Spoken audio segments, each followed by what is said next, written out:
எல்லாரும் நல்லா இருக்கீங்களா? எல்லாமே நல்லபடியாக போனாலுங்க 3 நாளாக கொஞ்சம் நெருடலாக இருந்தது. கமெண்ட்ஸ்க்கு ரிப்ளை பண்ணாததுங்க. ஆனால் இன்றைக்கி ரொம்ப நிம்மதியாக இருக்கிறேன். ஏன் தெரியுமாங்க? YouTube comments, insta comments, DM எல்லாத்துக்கும் ரிப்ளை பண்ணியாச்சுங்க. ஒரு சில கமெண்ட்ஸ் பார்த்திங்கன்னா, ரொம்ப வேலை பண்ணியிருக்கிறீங்க, ரெஸ்ட் எடுத்துக்கோங்கன்னெலாம் சொல்லியிருந்தீங்க.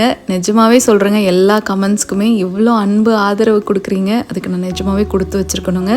உங்கள் டைமை ஸ்பெண்ட் பண்ணி எனக்கு கமெண்ட் பண்ணி என்னை என்கரேஜ் பண்ணுறீங்க பாருங்களேன், அதுக்கு ரொம்ப தேங்க்ஸுங்க. கண்டிப்பாக நான் நல்ல வீடியோஸ் எல்லாம் இனிமேல் போடுவேன். ரெசிபி வீடியோஸும் நான் சீக்கிரமாக போட ட்ரை பண்ணுறேங்க. கொஞ்சம் வேலையில் அப்படியே இருந்தனால தான் ரெசிபி வீடியோ ஸ்டாப் பண்ணி வச்சுருக்கிறேன். இன்றைக்கி பார்த்திங்கன்னா நான் 3 நாளாக நல்ல வேலையாக இருந்தது இல்லைங்க. அவங்க யாருக்காவது இப்படி தோணுமாங்க? இந்த வீட்டுக்குள்ளேயே இருக்கிறதுக்கு டக்குன்னு ஒரு சேஞ்ச் வேணும், வெளியே போயிட்டு வரலான்ட்டு இன்றைக்கி திடீர்னு 8 மணிக்கு தோணுச்சுங்க.